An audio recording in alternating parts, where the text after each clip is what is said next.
boeken. Het is weer tijd voor de boekenbe... Of niet dit jaar? Het is online. Een online boekenbeurs. Met streamende schrijvers, Stromende woorden. Een feest in digitalere oren. vaste waarden, Debutanten. Bubbellectuur, zelfs pikante. Boeken beleven kan altijd. Want fantasie is virusvrij.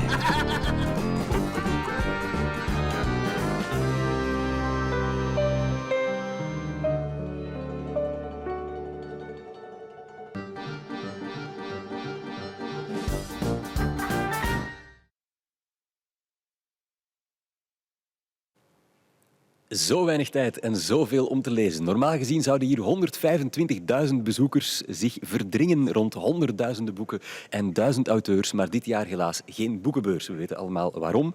En dus brengen we de boeken naar jou, hier live bij VRT Nu.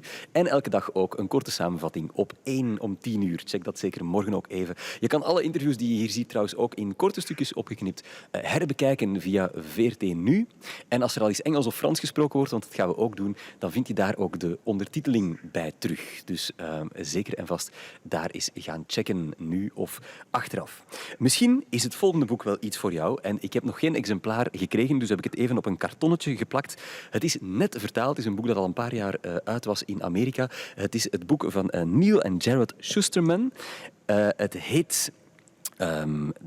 dry in het Engels, maar wij hebben het vertaald als dor. En we gaan live naar de US of A, waar ik normaal gezien zou kunnen zeggen. Ah, voilà, daar is hij al. Hello and a good day to you, Neal Shusterman. Hi. Hi, Glad to how be are here. you? Doing very well. First off, I will ask you the question I ask all my guests here in our book marathon, because I haven't read all 300 books. What is Dry about? What's in the book? Dry is a story about what happens when the water runs out in a major metropolitan area. It's in Southern California, and one day the taps just run dry. And there's just not enough bottled water and fresh water to be able to get water to 24 million people. And so over a period of 1 week, things start to fall apart. Yes, such a nice thing to fantasize about. But this is a really cool young adult apocalyptic story. But this is actually this comes from reality. You guys have lots of experience with forest fires, with droughts, with extreme temperatures back there in California. Yes, there's been a drought for many years to the point that people sort of just take it for granted. Conserve water but nobody ever thinks about the water actually running out. I mean, you turn on the tap and the water is always there. What happens when it's not? And when there's not water to fight fires? And so we sort of started to do a lot of research about what really happens when water runs out and how close so many areas around the world are to running out of water. It was very frightening for us because we realized that while this is sort of an apocalyptic story, it's one that could happen at any moment. And even it almost took place in reality in Cape Town in South Africa, I read somewhere. Yes, we actually finished our first draft of the book before Cape Town, South Africa announced that they had just a few more months until it ran out of water. And a lot of the things that were happening around that real life situation were mimicking what happened in our book. It was frightening to see reality imitate art. And now Dry has been translated into our very own language, Dutch. Have you read it for spelling errors? The Dutch version? No, I have not read the Dutch version for spelling errors, but I'm sure the publisher has done an excellent job. Did you ever think you would be calling Belgium about your work? Because if you can make it here, you can make it anywhere, actually. Yes. Well, I am thrilled to know that my books are being read in different languages around the world. For all of the stories that I write, I try to write stories that are universal, stories that transcend language, transcend culture, and are about human truths that we can all understand. And every time I do interviews in different countries, in different languages, it's just thrilling to me to know that my work is being appreciated around the world. It really is. And this is not only your work, of course, this is also the work of your son, because you've written this one Yes. together. How does that go, actually? How do you guys work together? Well, Jared is a fantastic writer, and it's been wonderful working with him. When we worked on Dry, we sat first in a room together, just talking out the story, working out all the details, and then we would go off and write different chapters. I would write a chapter, then he would revise my chapter. He would write a chapter, I would revise his. The story is told from the point of view of several different characters in first person. And rather than me taking a character and him taking a character, we would switch off. So if I wrote one character's point of view for this chapter, the next time we got back to that character, he would write that character. And we would learn each other's voices for each of the characters. Yeah. So there's points at which we look back and we can't remember who wrote what.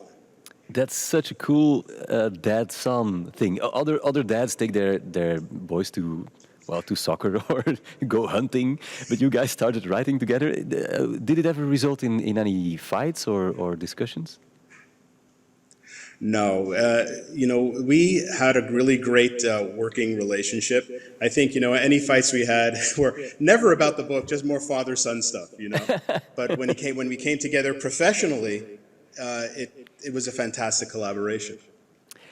Neal, you are a living legend. You have written countless books and screenplays. All of them are fantastic tales, fantasy, science fiction.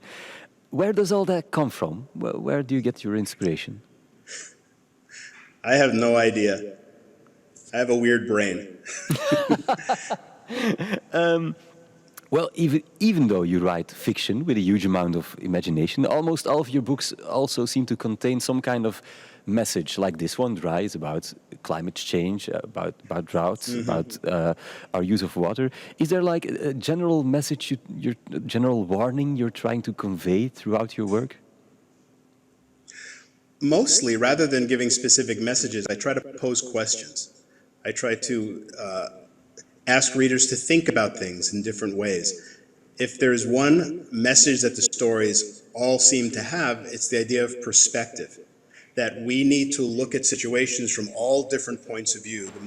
The more we can look at different perspectives on our lives and our world, the more equipped we'll be to be able to deal with the problems that we face, because none of the problems are easy. And anyone who proposes easy solutions isn't looking at the entire problem. We have to be able to look at the hard questions and realize that the solutions aren't always simple. Mm-hmm. For you, this book, Dry, is already a couple of years behind you. What has happened in your shared careers since? Well, we sold Dry to Paramount Pictures, and it's being made into a movie, and we're very excited about that. And we got to write an early draft of the script, and now they're working on getting a director involved. And so we're looking forward to seeing it on the big screen. And we're working on another book together that we actually just turned in the first draft to the publisher, and we're waiting to get our first set of notes for revision. So we're really excited about that one too. Still going strong, Dad and Son together. When will the movie be ready? Because we're really looking forward to it. Well, at this point, nobody knows. With the studios are all trying to figure out what to do during this, during the pandemic. A lot of things are being put on hold. So we don't really know exactly when it's going to be done. At this point, once they get a director on the project, then they'll start preparing it for production. But everything is really up in the air right now because we just don't know where things are going to go with the pandemic. How are things on your side of the ocean with the pandemic, where you are? Terrible. Unfortunately, we, in America, there are a lot of different political things going on where people are treating the pandemic as if it's a political situation. And so there's people who won't wear masks and won't do social distancing, and it makes it very difficult to control the virus when people just aren't doing the right thing. Mm-hmm. Speaking of politics, I don't know if this is a question I get to ask you, but have you voted yet? Yes, I have. Who will be your And I'm looking president forward in to the a next change. years? Oh yes, yeah, that's Yes. an answer to my question. You're writing a new book together with your son. What else is on your writing desk right now? Oh, there's so many different projects. I have a new book called Game Changer, which is coming out, which is an alternate reality type of story. That one's coming out in the United States in February. And we already have multiple publishers internationally who picked it up, so I'm very excited about that. I'm working on a short story collection within the world of Scythe, which is another book that has done very well internationally, and so that one will be coming out probably in about a year and a half. And I have numerous books stacked up and waiting to be written. It's nice to know that people want to read the books. I wish I could get them out faster, but you know, even you know, in the pandemic, when there's really nothing much else to do but sit and write, I'm getting a lot of writing done. You already I'm have a not son helping traveling you. the way I used to.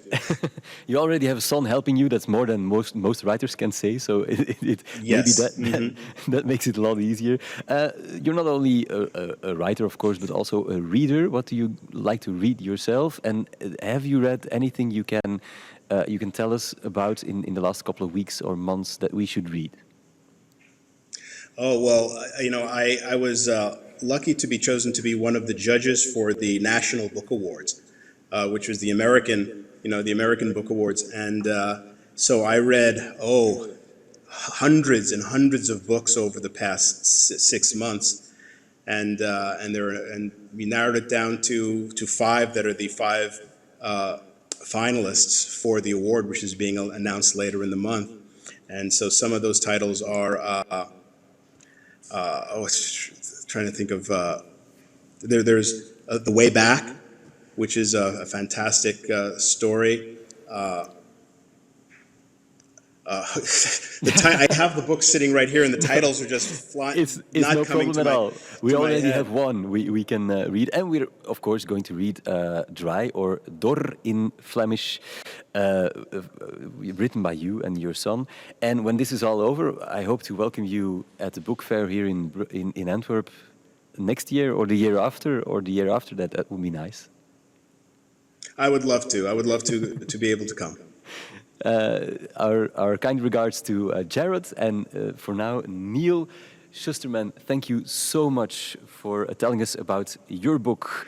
Daar van Neal en Jared Shusterman is uitgegeven bij Bakens Books. Als je daar meer over wil weten, kan je net zoals bij alle andere boeken hier in de Boekenmarathon terecht via boekenbeurs.be in je lokale boekhandel. Probeer daar aan te denken. En wij zijn er nog tot 11 november om het kwartier met een ander boek hier op VRT Nu, want we blijven lezen.